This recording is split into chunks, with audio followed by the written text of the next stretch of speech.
Good morning and welcome to the Gospel Loft this morning. It is Saturday and we are in the book of Acts. And we want to finish off the 47th part today. And we have a title, Paul and Silas beaten and jailed in Philippi. Our reading is from Acts chapter 22 to 24. And the multitude rose up together against them, and the magistrates rent off their clothes and commanded to beat them. And when they had laid many stripes upon them, they cast them into prison, charging the jailer to keep them safely, who, having received such a charge, thrust them into the inner prison and made their feet fast in the stocks. The multitude rose up together against them. We call it mob justice. When the mob rises up in any situation, most of the people don't even know why they are running with the rest. People are getting stirred up for all kinds of reasons, and the damage is generally much greater than that which they attended to. In our text, it began with an economic accusation, which in reality only affected one household. The owners of one slave woman.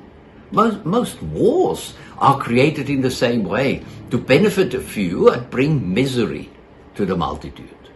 Christian martyrdom is no exception, but it goes even further than most riots, because it shows up every kind of unrighteousness and sin. It all began in the marketplace, where not just vegetables were sold, but also ideas and philosophies. The magistrates were present there, and the politicians. The leaders are reading the mood of the crowd and act accordingly. And so it was in Philippi. The magistrates rent their clothes and commanded to beat them. That's what it says. They don't just inflict pain, but also put you to shame before all the people. Paul and Silas were bound when brought to the marketplace.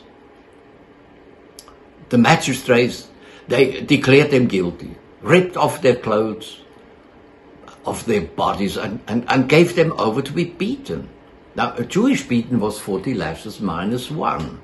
The Romans had no such law, and the whips were much more inhuman and studded with metal or sharp bones. But here it was given unto them with rods. And after receiving many stripes, they cast them into prison, it reads. It sounds like a law of the jungle.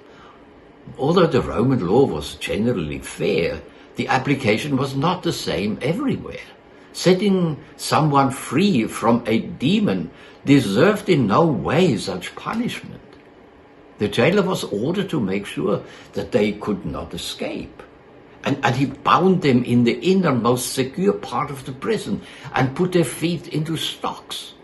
It reminds me of the time when Peter was put in jail in Jerusalem and the angel of the Lord came to set him free. Somehow we get the feeling that something similar would happen with Paul here. We want to read a little further.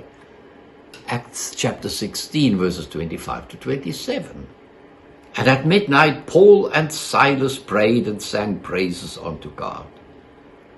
And the prisoners heard them, and suddenly there was a great earthquake, so that the foundations of the prison were shaken, and immediately all the doors were opened, and everyone's bands were loosed. And the keeper of the prison, awaking from the sleep, and seeing the prison doors open, he drew out his sword and would have killed him, supposing that the prisoners had been fled. Now at midnight, Paul and Silas prayed and sang praises to God. And then they had been beaten with many stripes or with rods. Their back must have been torn to shreds, their feet in stocks and hurting. We can understand the first part of the Lord. Take away the pain and heal our backs was probably their prayers. Or was it, Lord, forgive them and save their souls? opened the door for the gospel. I rather think it was the latter way, because the prayers must have inspired them to sing praises to God. The prison house, other prisoners, they heard them sing and pray, and they must have seen them when they entered the prison, all beaten and sore. What kind of people are these? We would never pray to our gods nor sing praises to them if they could not protect us from the mob. That would have been their thoughts. And here we think about our relationship to the Lord. Would we sing and pray in a situation, or blame the Lord even for our misery? No. It's easy to read and to think about other people's lot. But what about us when it hits us? But God answers always, and here it is. And suddenly there was an earthquake. The door opened. The bonds fell from their hands, not just from the hands of Paul and Silas, but from the hands of all the prisoners. All the doors were opened up, not just for the two preachers. And the presence of the Lord must have been very compelling, that not one of them tried to escape. It is almost a repeat of what Peter had experienced in Jerusalem. This gives us hope for today.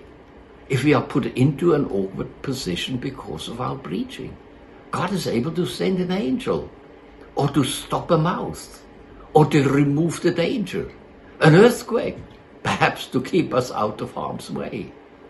And then it goes on and says, and the keeper of the prison being awakened. He must have felt the earthquake just like the prisoners, and his own doors must have opened also when the foundations were shaken. He probably lived on the premises of the prison, and his first thought was, have the prisoners escaped? And seeing that their doors also were opened, he failed to investigate further, and he drew out his sword and he wanted to kill himself. He was not prepared to face the consequences. He knew that someone always had to take the blame, and he was a good candidate for it. Again, we look back to Peter's deliverance from jail. Herod Agrippa had the jailers killed. Rome was not in all matters civilized, and the local rulers acted often out of the actual law. And then he goes on with verse 28, Acts chapter 16. But Paul cried with a loud voice, saying, do thyself no harm, for we are all here. Yes, we are all here, it says. Don't kill yourself. We have not run away. Things do not go this way normally. When prison doors are opened, the prisoners escape and run away. That is the rule.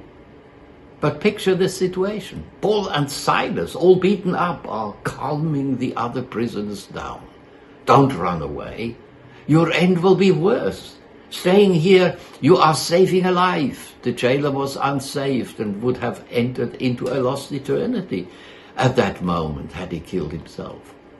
Here we have a perfect example how the Lord works behind that which we perceive and see.